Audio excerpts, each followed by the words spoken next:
Գյուրջան Կասկադ 60 ամիս փուլային վճարում բազմաթիվ առավելություններ։ Պարոն Մելիքյան, այս պահին հակակոռուպցիոն դատարանում քննվում է Խաչիկ Գալստյանի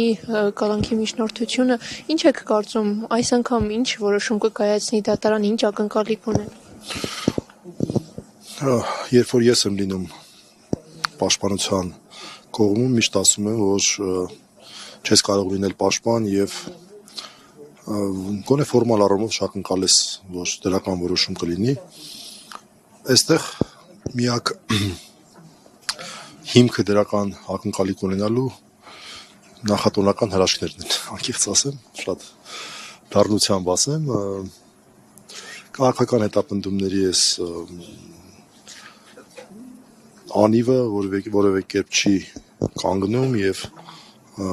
ցավոք սրտի անգամ այս օրերին, երբ որ մարդիկ պատրաստվում են ամանորին, չգիտեմ ինչի հրատապություն գտան, գիշերվա կեսին խուզարկություն, ձերբակալություն, գիտությունների դոկտոր, պրոֆեսոր, մարդ, որը որ երբեք սպասելի չի որևէ ապօրինություն։ Կարծում եմ, սա իշխանությունների ուղիղ ուղերձն է քաղաքական համակարգին, որ ընտրություններին եւ այլ օրինական process-ներին մասնակցելու հակվածությունը ամենևին երաշխիք չէ, պահպանելու ազատության իրավունքը, պահպանելու բոլոր օրինական իրավունքները, որ քաղաքացիները ունեն։ Սա ուղիղ ուղերձ եմ ես համարում եւ բնականաբար համարում եմ շատ հստակ քաղաքական հետապնդում։ Հակակոռուպցիոն կոմիտեն հայտարարություն էր տարածել, որ Խաչիկ Գալստյանը մեղադրվում է վաղաշաբաթի ընտրությունների ժամանակ ընտրակաշառք բաժանելու մեջ։ Դուք որպես փաստաբան ինչ եք կարծում, սա ինչի հետևանքով էր, քանի որ շատ գործընկերներ նշեցին, նախագահ կուսակցության նշեց, որ չի կարող նման բան եղել եւ չի եղել,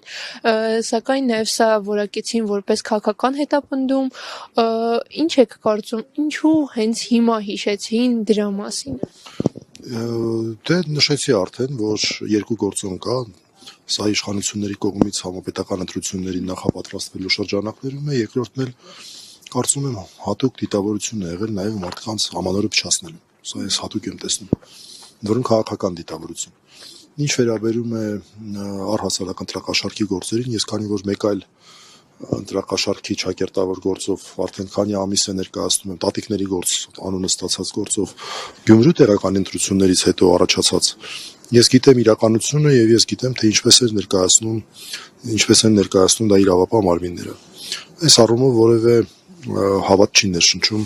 իրավապահների ներկայացրած վարկածը։